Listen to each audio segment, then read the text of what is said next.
los temas que marcan la conversación del día. Este es el panelazo de hoy, en Turno en Vivo. Camilo.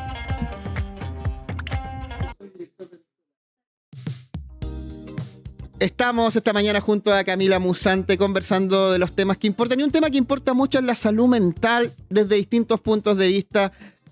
Para eso queremos conversar de distintas cosas. Mira, vamos a hablar del ámbito sexual, vamos a hablar del ámbito del día a día, de la ansiedad. Pero hay un concepto que quiero partir hablando aprovechando los panelistas que nos acompañan esta mañana. Parto presentándolo. Ella es académica de la Universidad de Santiago de Chile, ex Universidad Técnica del Estado, como siempre me gusta recalcarlo. Es académica de la Escuela de Psicología de esta tremenda universidad que queda ahí en Metro Estación Central y también en Metro de Santiago. Se puede entrar por dos partes distintas. Un aplauso grande para Francisca Jaque esta mañana en Turno en Vivo. Gracias.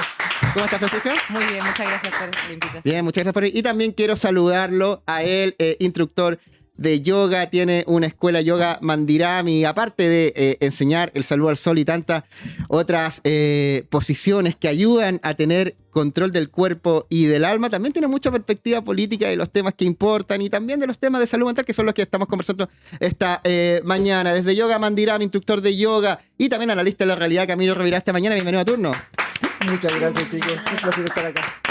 Oye, estoy junto a Camila Musante, abogada, comunicadora, política, también me gusta decirlo a seca así, comentando de varios temas, pero quiero compartir con este que nos toma en el día a día, y a mí particularmente me toma, que es, voy a decirlo en inglés, pero es el burnt out. ¿Están familiarizados con esa palabra si no la digo en español? Por favor, que a mí me cuestan un poco los términos en inglés. Hoy día hay muchos términos en inglés, entonces, para los que no estamos familiarizados, ¿sí nos puedes explicar? Ya, el burnout es como quemarse, básicamente. Quemarse por el trabajo, por el día a día. Y hay una epidemia del trabajador quemado. De hecho, hay un estudio de Laborum, que es Burnout 2025, que tiene que el 89% de las personas trabajadoras en el país, 89%, Wow. 9 de cada 10 en el país declara experimentar el síndrome del hombre o la mujer quemada, manteniendo en Chile un crítico segundo lugar en América Latina, solo superado por Argentina. Y este análisis contrasta que 7 de cada 10 chilenos se sintieron profundamente desmotivados el último año. El 70% acusa estrés constante, el 40% sufre agotamiento físico mental severo y un 34% confía ser incapaz de desconectarse de sus obligaciones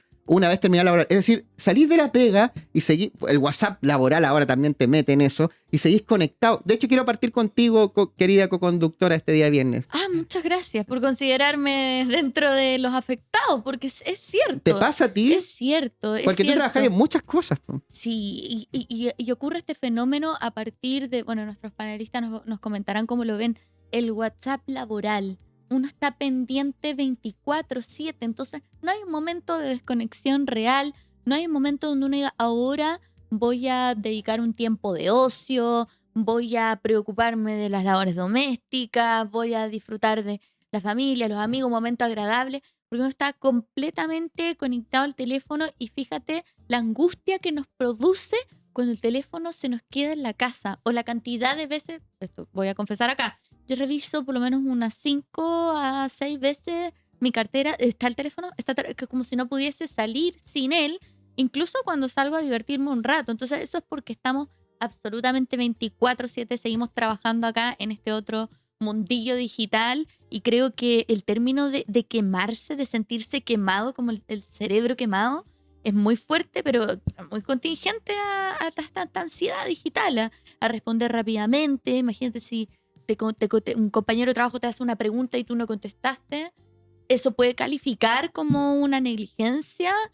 También hay como una zona gris, creo yo, dentro de los incumplimientos laborales, a propósito de estos grupos de WhatsApp. Claro, que Entonces, tu jefe te llame tipo 8 de la Sí. noche y tú no contestí, y te manda un WhatsApp, oye, contéstame, y tú no contestás. Y claro, hay una zona gris, estoy faltando a mis labores, estoy siendo negligente. estrictamente no es horario laboral, son más de las 6 o de las 7 de la tarde, pero está el WhatsApp. El WhatsApp se responde rápido. Entonces, yo creo que hay hartos temas que abordar y sobre todo cómo nos desconectamos digitalmente. Necesitamos un poquito de aire para ese cerebro que no se termine incendiando. ¿Cómo lo podemos hacer?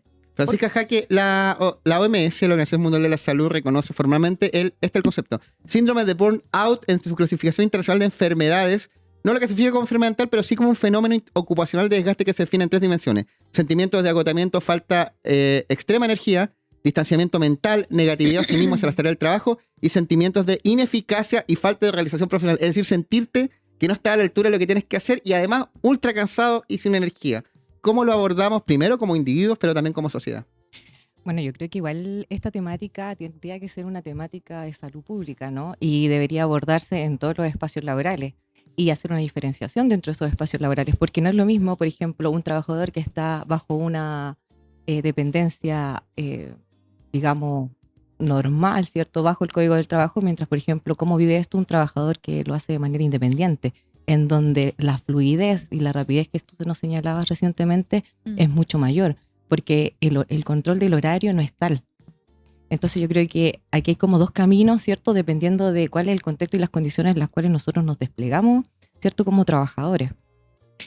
Yo aquí creo que mi compañero, ¿cierto? Tiene muchas más herramientas. Bueno, yo también soy técnico en salud, entonces también me formé en yoga y es necesario, yo creo, incorporar este tipo de prácticas corporales, prácticas artísticas en los espacios laborales, y en nuestra formación, no solamente cuando llegamos ya a ser un trabajador más, ¿cierto? Y a producir en la sociedad, sino que tiene que empezar esto mucho antes, ¿no? En nuestra formación y en nuestro desarrollo integral desde niños. Esto debería estar incorporado, ¿cierto? Y ser parte como de nuestro currículum. Cómo nosotros, ¿cierto? Nos desplegamos en X labor en el mundo social, pero tomando dimensiones, ¿cierto? De formación integral que son necesarias para poder abordar con las habilidades socioemocionales que finalmente nos permitirían, ¿cierto?, regular estas instancias de estrés o de distanciamiento laboral. Yo específicamente me dedico a lo que es el contexto educativo. Perfecto. Y veo muy latente este tema, por ejemplo, en el cuerpo docente, ¿cierto? Hoy día nuestros docentes están muy desgastados. Muy estresado. Muy estresados, ¿cierto? Y quizás también con un contexto actual político-social desafiante, ¿no?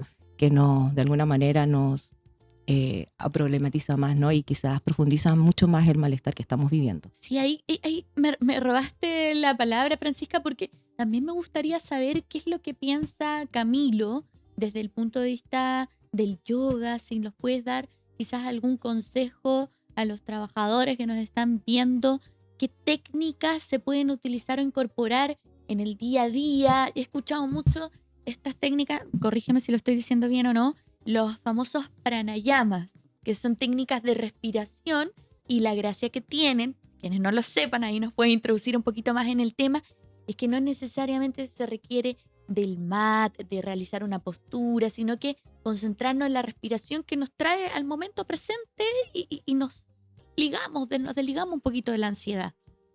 Bueno, desde el yoga hay muchas herramientas desde este punto de vista, porque también se ha descubierto que gran parte de ese estado emocional que persiste en el tiempo tiene mucho que ver con la desconexión de la mente y el cuerpo, digamos. Entonces, desde ese punto de vista, el yoga tiene montones de mecanismos para eso.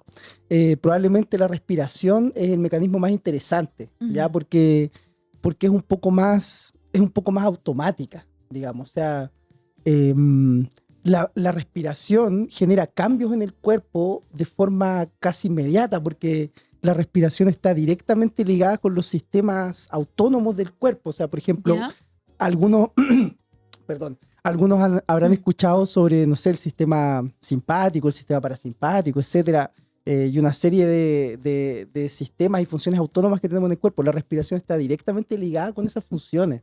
Entonces, si cambia la respiración, esas funciones cambian de manera casi automática, muy rápido, ¿ya? 5 minutos.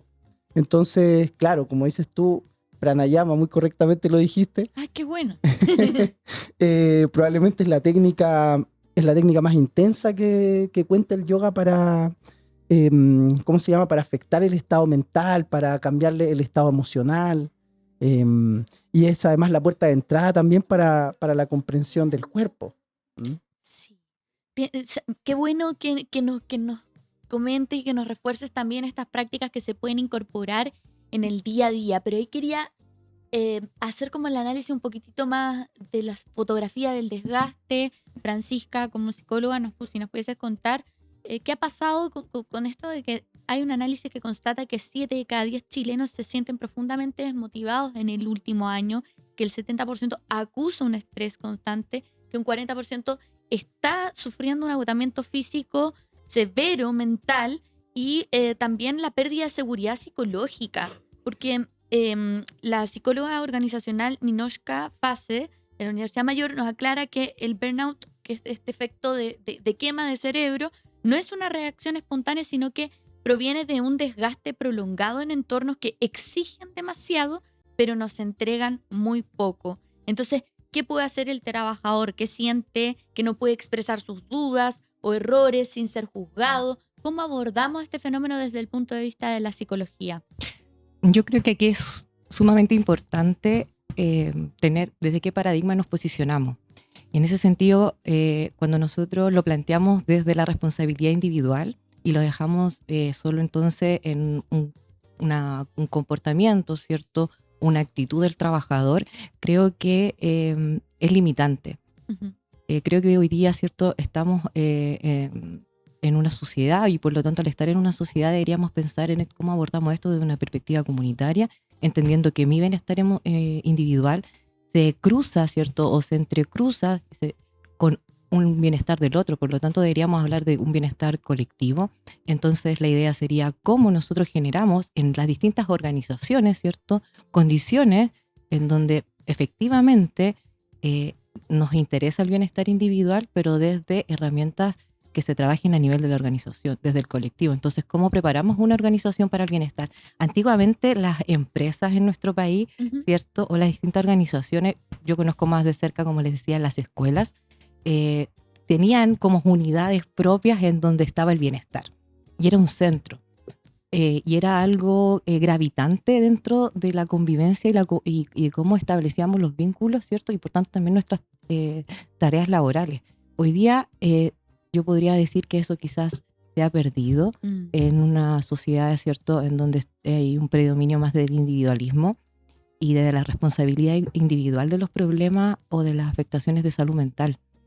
Entonces, en ese sentido, yo citaría la pregunta, ¿cómo queremos construir el bienestar en nuestro país? Si lo queremos construir desde una perspectiva individual, entonces cada uno se hace cargo, cada uno va a un lugar, ¿cierto? Por ejemplo, a practicar yoga, que efectivamente hoy día eso quizás se está haciendo en algunos lugares, ¿no? Mediante quizás pasas activas, ¿cierto? Pero no es una política como laboral, ¿no? En Claro. donde se les exija hoy día a las organizaciones, por ejemplo, a quienes, no sé, trabajamos en escritorio, tener cada cierto La pausa activa que tiempo, se llama. cierto tiempo de estiramiento que es necesario, ¿cierto? Porque no podemos estar frente al computador todo el día, en donde haya actividades donde podamos compartir, ¿cierto? No necesariamente temáticas que aborden las problemáticas que tenemos en el ambiente laboral, sino que nos saquen, ¿cierto?, de ese momento para poder distendernos. Y como tú decías, esto es un efecto prolongado. Yo tampoco lo situaría solamente entendiéndolo de lo que sucede en la organización, sino que Mira. entendiendo de lo que nos sucede como sociedad. Un fenómeno social. Exacto. Y yo justamente quería referirme a lo que decía Francisca porque encuentro que este tema, hoy en día se habla que vivimos una epidemia, ¿cierto?, de la ansiedad.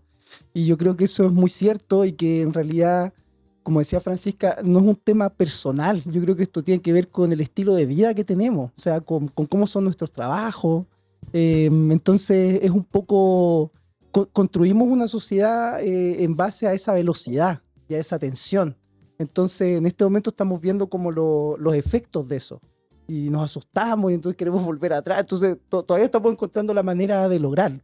Ahora, sin duda que hay mucho que uno puede hacer a nivel personal, ¿ya? O sea, por supuesto que tener prácticas que nos ayuden a conectarnos con el cuerpo, las prácticas respiratorias, meditativas, etcétera, pero claro, eso es más bien a nivel personal.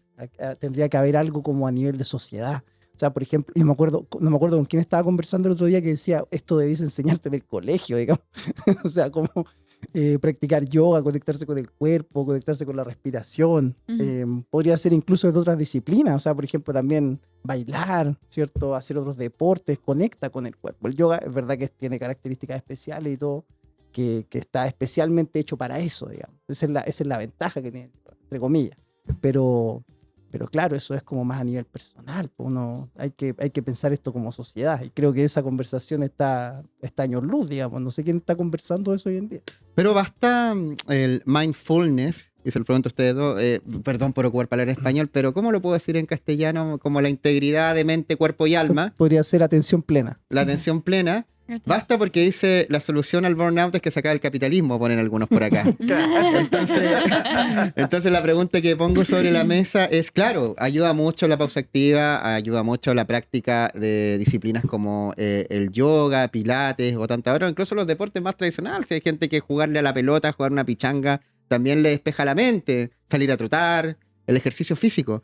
Pero eso basta para que estemos, para que salgamos del estado de estar quemados por la pega, porque yo también hago ejercicio, trato de hacerlo, y la clave es que trato, porque no siempre lo logro por lo que me abruma de mis ocupaciones, y a mucha gente le debe pasar.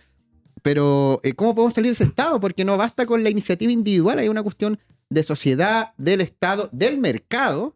Hay gente que muchas veces le exige al Estado. Yo hace poco estoy concentrando en exigirle al mercado, como a las instituciones, las empresas, las distintas organizaciones que se dedican a resguardar el mundo laboral, porque finalmente es el mercado, porque incluso la palabra mercado, cuando uno va a comprar a una tienda, el supermercado. Entonces, claro, ¿qué hacemos además de que uno puede hacer yoga, puede jugar pichanga, puede meditar, pero no sé si eso alcanza? O sea, ¿tú serías partidario de que las empresas, de que las corporaciones incluyan, por ejemplo, como esta jornada de bienestar que yo le quería preguntar? Es que no es tan simple, a Camila, porque por ejemplo, acá turno a una pyme, y para implementar esas medidas hay que contratar a una empresa que te ayude en eso, porque acá los que se dedican a las finanzas, a la dirección de contenido, a la edición de contenido, no te pueden hacer guiar para hacer un saludo al sol, po. Entonces, claro, la empresa tiene que gastar plata, y esa plata sale de la empresa. El Estado tiene que subsidiar, el Estado tendría que tener una política, quizás no de la misma empresa, pero quizás por comuna, juntar gente para que hagan... Yo sé que los municipios tienen actividades que son de ese tipo, pero no obligatorio, y también tiene que ver con una cuestión de cultura al respecto, y que no la tenemos. ¿Cómo se impulsa? ¿Cómo se crea? Esa es la pregunta que abro al panel. Yo creo que es medio complicado, ¿cierto? Porque esto implica que diferentes personas se pongan de acuerdo, que yo, por ejemplo, hablaba hace un tiempo del estilo de vida, de cómo trabajamos en la actualidad. Bueno, si queremos cambiar eso no es tan sencillo. O sea, no sé, por ejemplo, hay pegas que son pegas sin horario, que no me acuerdo cuál es el artículo 20 y tanto, no me acuerdo. Artículo 22 del Código del Trabajo. Artículo 22 del Código de Trabajo, ¿cierto? No tienen horario, ¿cierto? Por ejemplo, los que son gerentes, etcétera, no tienen horario. Y a veces ese artículo se lo da a la gente que no tiene cargo de jefatura. Claro. Entonces, claro, no le hacen hacer horario, pero claro, lo llaman cuando quieren. entonces el sistema en este momento está funcionando de esa manera. Entonces, por ejemplo, la iniciativa de la ley de 40 horas, etcétera, de repente eso tiene algo que ver, yo creo que eso tiene algo que ver con esta conversación. Y hay muchas cosas ahí que se pueden, muchas cosas que se pueden, pero imagínense, la ley de 40 horas, cuánta discusión tomó. Sí. Entonces, tomar estas medidas que son como para la salud y el bienestar de los trabajadores, me parece que no es algo tan sencillo de hacer en general. No, sí, creo que obviamente hay problemas de logística, por ejemplo, ya los estoy viendo acá, para poder instalar algunos mats y que desde producción puedan hacer sus saludos al sol. Una vez hicimos un saludo al sol y ahí tuvo que ser. Yo creo que más que saludos al sol han hecho salud, pero está bien, todas las formas de distensión son válidas. Me quedo con eso que le decía Francisco también, como espacios donde uno se desconecte un poco colectivamente. Pero que sea una Es que ese espacio, ¿sabes cómo se llama? Carrete, po. Sí, si es la fiesta. Y el tomar alcohol, tomar copete, tomar bailar, pero no sé si eso hace también al cuerpo. Oye, Euforia, hace poco la vi. La Brutal. serie Euforia. La serie. Brutal. ¿La viste entera? Entera. Impactante. Wow. A muchos no les gustó la tercera temporada, ¿te gustó? Sí, a mí me gustó, A mí también me gustó. pero me refería justamente a este punto, como de que como yo me relajo, bueno, voy y bebo y me meto todo tipo Pero de mira, ¿qué droga. hace Homero Simpson cuando sale de la planta nuclear todos los días? Se toma una cerveza. Porque Homero Simpson trabaja 40 horas, pues si no sale a las 5 de la tarde. ¿Y a dónde se va? No se va a pasar tiempo con Bart y Lisa. No, se va a la directo taberna. al bar de Moe. Directo. Con su amigo Lenny, Carl y Barney, que está todo el día ahí, po. Que es lo que hace mucha gente. Si yo un día me di cuenta cuando era más joven, hay un local en Plaza Italia que se llama El Rincón del Sabor. Ya. Al lado estaba el Centro de Arte Alameda. ¿Mm? Y yo en ese tiempo trabajaba en una agencia que hacía consultoría en minería. Año 2013, yo era joven, 27 años. Y yo todos los días salía y yo me iba caminando y vivía en Calicanto. Caminaba desde acá de Providencia hasta mi casa y siempre, como iba en la Alameda, yo miraba para adentro y siempre encontraba a unos amigos de la U, del mundo político, y me quedaba tomando. Entonces dije, no, oye, soy Homero Simpson, pues paso todos los días y me tomo un par de chelas y después llegaba a la casa.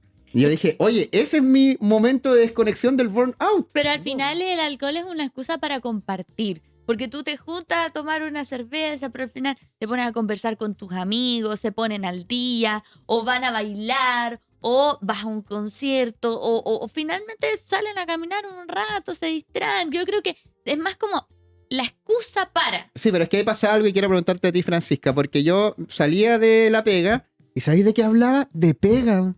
Me ¡No! ponía a hablar del trabajo. Y hay mucha gente que le pasa. Si estoy seguro que acá los chiquillos cuando salen, el principal tema de conversación es pelar lo que pasa en la pega. Y es entretenido, no te voy a negar que no, pero seguís con tu mente acá, pues metido en el trabajo, que es lo que te genera estrés, ansiedad, cansancio.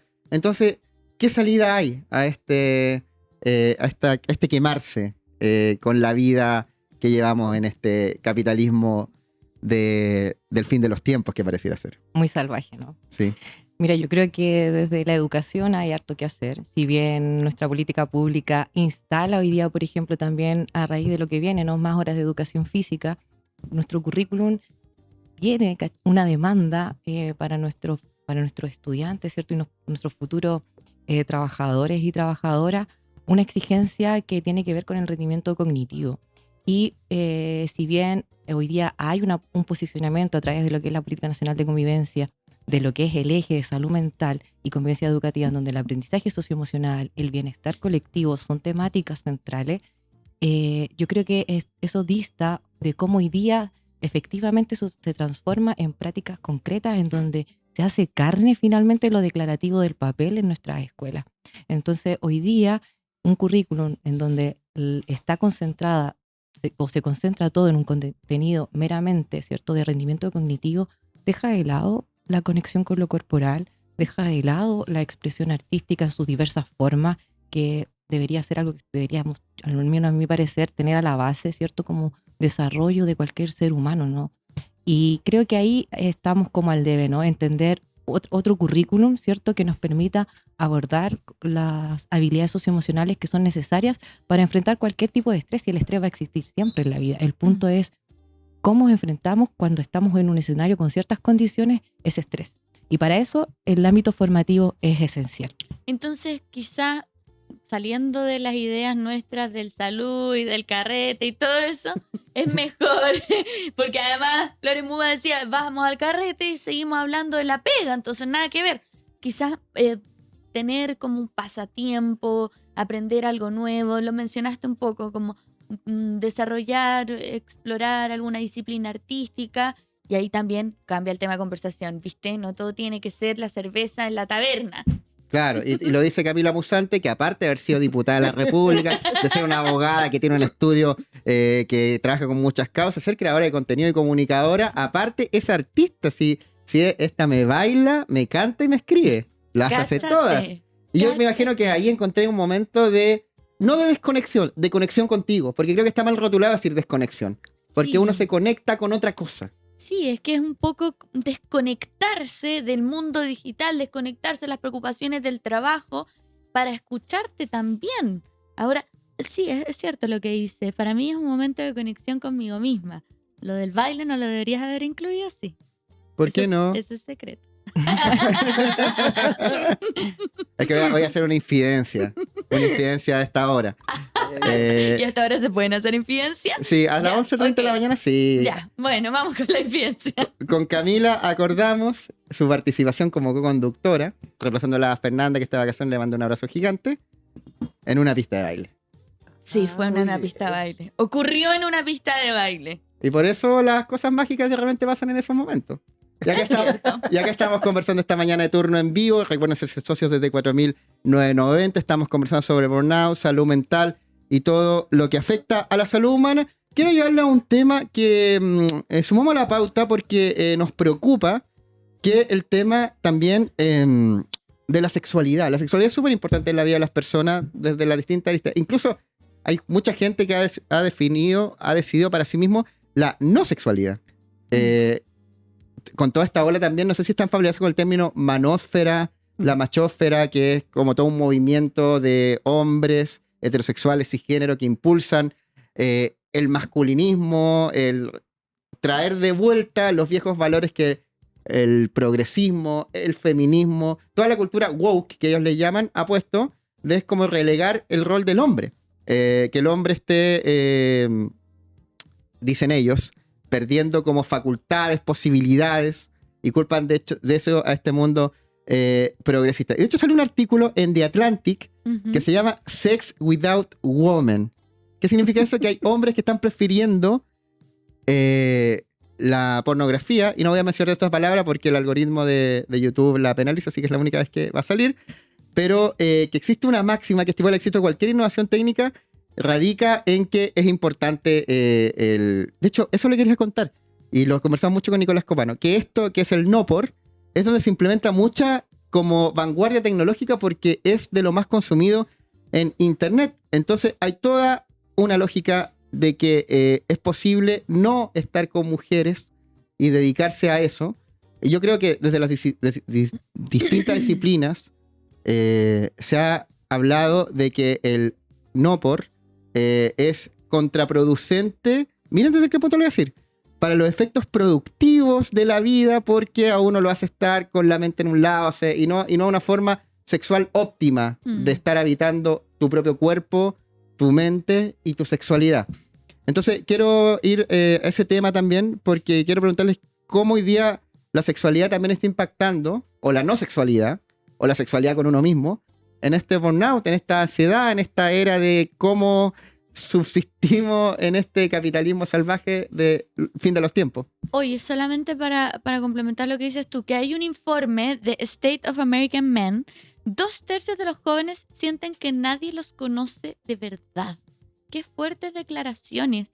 Y saben que yo creo que la soledad, en general el aislamiento, hace que estos grupos puedan ser muy vulnerables a terminar escuchando a estos influencers. Quiero poner uno muy conocido, no sé si ustedes lo ubicarán, el Temach, que es una suerte de predicador, de pastor de TikTok, que precisamente promueve todo lo que acaba de decir Sebastián a propósito de ir en contra de las ideas feministas, de volver a relegar a la mujer hacia un rol de género, de labores domésticas y todo eso es casi el diagnóstico que realizan a propósito de la falta de sexualidad en las nuevas generaciones. Entonces, ¿cómo lo ven ustedes?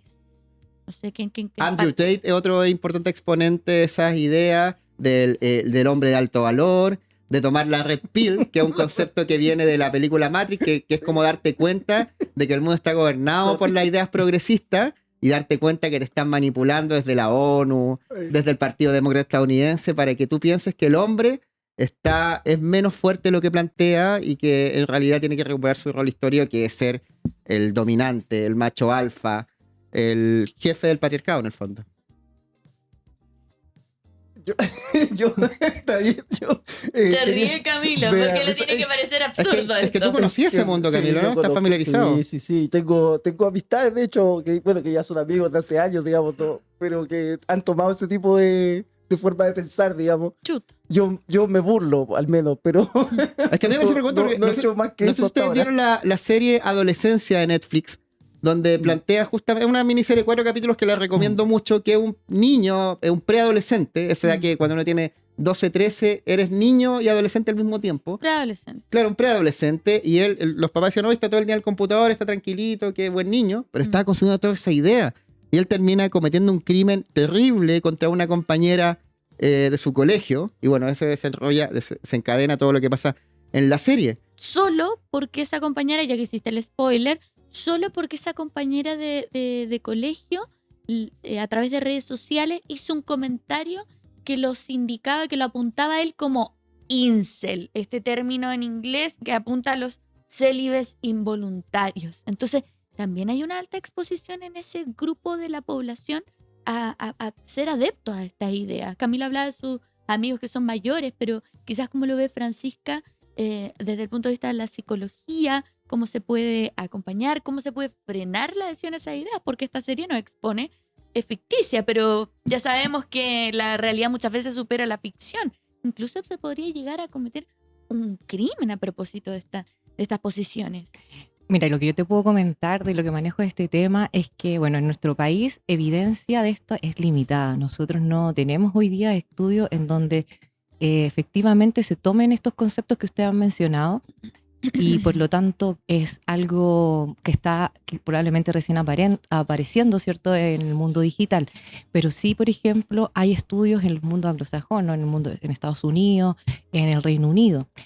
Ahora no existe ningún estudio que diga específicamente que, por ejemplo, estos discursos, ¿cierto?, como antifeminismo o estos discursos de rigidez de la masculinidad, ¿cierto?, la normatividad de la heterosexualidad o la asociación, por ejemplo, a estos conceptos de que el hombre es el proveedor, ¿cierto?, de que el hombre es el fuerte, que el hombre tiene, digamos, escaso desarrollo de inteligencia emocional, ¿cierto?, sean efectivamente como causa-efecto de, por ejemplo, conductas de violencia extrema hacia las mujeres, ¿cierto?, o hacia los niños, niñas, adolescentes, en el caso del contacto del mundo digital, o hacia las minorías, ¿cierto?, del eje, aquí sí me ayudan, el eje TIBQA+. Sí, ¿cierto? muy bien dicho. Ya, perfecto. En el mes de la diversidad sexual y la diversidad de Sin género, ofender, sí. pero es como un trabalengua igual. Claro, son hartas, Sí, yo lo son dije hartas sin siglas, ofender. pero podemos decir diversidad Diversidad genéricas. sexual. Claro. Entonces, yo creo que hoy día nosotros estamos como al debe en estudiar cómo están dando las relaciones, ¿cierto?, en los distintos tramos de la trayectoria vital con lo que tiene que ver con la pornografía, con lo que tiene que ver hoy día con la robótica, con lo que tiene que ver hoy día con la inteligencia artificial. Sí, por lo menos en el caso Sí. en el caso del yoga hay diferentes visiones. Por A ver. ejemplo, hay visiones que son tradicionales, como muy del tema de los roles y todo eso. Ya. Pero también hay visiones que son más eclécticas, que son más abiertas, que ven el tema del género como algo más fluido. Perfecto. ¿Ya? Entonces, por lo menos en el caso del yoga, va a depender. Yo he conocido gente muy conservadora y gente también muy liberal. Entonces, sobre esto no hay como una sola opinión. Quiero contar al respecto que hay un estudio que una socióloga que vive en Brasil que se llama Natalia García, que está muy metida en el tema de la machosfera, que hace un par de semanas me lo envió por correo, tengo pendiente de respondérselo, pero lo estoy leyendo ahora, que es un resumen ejecutivo que se llama El negocio del te enseña a ser escogida, la nueva cara de la machósfera, porque a propósito de un documental de Netflix que se llama Luis Theroux Inside the Manosphere, que recomiendo que lo vean porque hace un repaso por todo este mundo de influencers que atrapan a jóvenes, y particularmente jóvenes muy jóvenes, 12, 13 años, toda la generación alfa, que es la que después de la Z, está muy dentro de estas ideas, y muchos padres no lo están monitoreando porque como están en el computador y están leyendo estas ideas, no están al tanto. Entonces, esta idea hoy en día en Chile también tiene representantes porque están conociendo mucho, por ejemplo, al Temach, Al Temach, sí. Andrew Tate, Andrew Tate, y otro que, exponente. y que son influencers con millones de seguidores que la gente los escucha y les plantean que tienen que ser un hombre de alto valor, que tienen que tener una disciplina, que el 80%, miren la idea que plantean, el 80% de las mujeres va a escoger solo al 20% de los hombres, por una cuestión de hipergamia. ¿Conocen ese concepto? No, la hipergamia Sí, no. yo lo he escuchado a Hipergamia partir del... es que las mujeres siempre van a preferir al hombre que tenga más dinero, más belleza, y lo van a dejar porque siempre van a aspirar a escalar en la pirámide social. Wow. Entonces son conceptos súper como, ¿cómo decirlo así? Como determinantes de cómo tiene que ser el hombre, cómo tiene que ser la mujer, y en ese sentido es súper peligroso porque deja fuera todas las posibilidades fluidas de disidencia y todos los grises que hay entre medio de una forma de ser hombre y una forma de ser mujer. Sí, porque fíjate, si no lo han escuchado, no han escuchado ninguno de estos referentes, lo que ellos hacen en sus canales de streaming, YouTube, TikTok, es casi dan una suerte de instructivo. Si tú quieres ser un hombre de alto valor para que una mujer te escoja, tienes que tener mucho dinero, tienes que desarrollar cierta apariencia física, porque también hay un rollo con eso.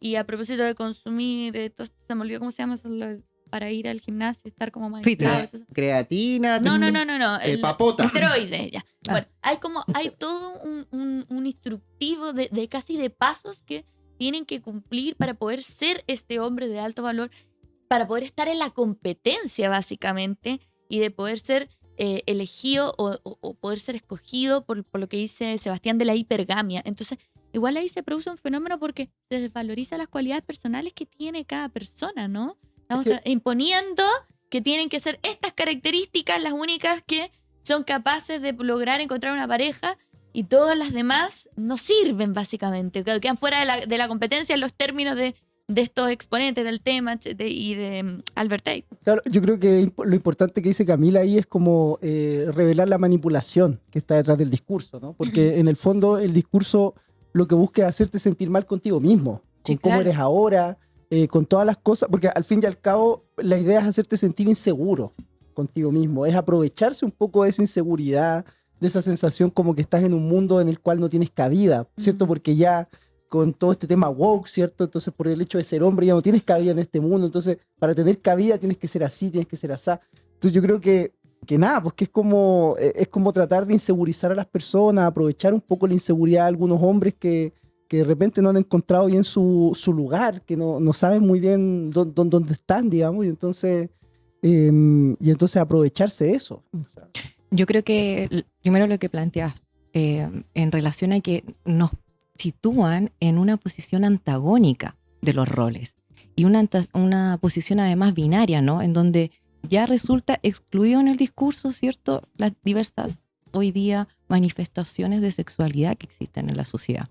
Entonces eso es un punto preocupante. Yo creo que desde la psicología otro punto preocupante es que establece una rigidez conceptual en donde tú vas instalando creencias nucleares a nivel cognitivo y simbólicamente que se esparcen en la sociedad finalmente de cómo debemos ser, ¿no?, en relación a la sexualidad. Eso también me parece preocupante. Me parece preocupante también que se considere como de manera antagónica, entonces se nos sitúe a nosotras, las mujeres, o a las diversidades, ¿cierto?, en relación a las problemáticas internas, porque nos sentimos frustrados como hombres, nos sentimos solos como hombres, nos sentimos desconformes de nuestro cuerpo como y hombres. eso es culpa de las mujeres. Exacto. No logramos el éxito por la posición de las mujeres, ¿cierto?, etcétera. Entonces, yo creo que acá vuelvo, como soy psicóloga escolar, a que debemos trabajar el sentido identitario en la adolescencia temprana, por ejemplo, que se ha demostrado en la evidencia en relación al contacto de las relaciones con la pornografía o con la robótica o con la inteligencia artificial. Ya. Son espacios finalmente en donde, ¿qué se produce? Se acelera, por ejemplo, la sexualidad temprana, pero no, por ejemplo, hay una causa de una relación directa, hay asociaciones, pero no, por ejemplo, con violencias extremas, pero sí, por ejemplo, empieza a posicionar al hombre en una relación de jerarquía, ¿no? A mantener esta simetría que culturalmente e históricamente aún está presente, que hemos revertido, ¿cierto? Quizás nosotros como una sociedad, yo creo, la chilena es una sociedad conservadora, ha avanzado, pero simbólicamente hoy día es latente, ¿cierto? Y sigue manifiesto, ¿no? Eso diría por una parte. Y lo otro que quería mencionar, que no solo el yoga, sino también hay posturas o perspectivas psicoanalíticas, específicamente dentro de la psicología, que posicionan el líbido o el deseo sexual como una energía vital, ¿no?, de transformación. Y si lo vamos al yoga, porque también he practicado yoga, Mira. nos sitúa, ¿cierto? La energía vital está en primer chakra, ¿no? Y ¿Qué yoga practicas? Mira, alguna vez hice Kundalini Yoga y estudié como 2 Desafiante. años y medio. Ah, estudiaste. Sí, estudié en el Instituto del Medio Ambiente Ah, mira, Sí. qué bonito. y mindfulness y todo. Cuéntanos, ¿dónde está situado el primer chakra? Porque no todas las Ay, personas están yo creo familiarizadas que- con la disciplina. Quizás ahí mi compañero podría especificar mucho más. Yo puedo ¿Cómo darle especificar. continuidad al tema? Por supuesto, por supuesto. El primer chakra estaría en el suelo pélvico, que ahí es donde estaría guardada la energía sexual. Y nosotros, y esa energía, bueno, se activa. Se supone que la energía sexual es la más poderosa que tenemos los seres humanos, ¿ya? Y por eso normalmente cuando esa energía se sublima, digamos, cuando una persona en vez de actuar sobre esa energía sexual hace algo creativo, esa creatividad es brutal, ¿ya? Entonces, esa energía se activa, por supuesto, cuando tenemos excitación, pero también la podemos activar de manera meditativa, contemplativa, para ir nutriendo el cuerpo y desarrollar más la mente. Podemos sublimarla. Oye, quiero agradecerles mucho, Francisca Jaque, académica de la Universidad de Santiago de Chile, y Camilo Rovira, director de Yoga Mandiram, por esta interesante conversación esta mañana en Turno en Vivo. Muchas gracias por venir. Muchas Gracias. gracias. a ustedes. Un placer. Muchas gracias. Los temas que marcan la conversación del día. Esto fue el panelazo de hoy en Turno en Vivo.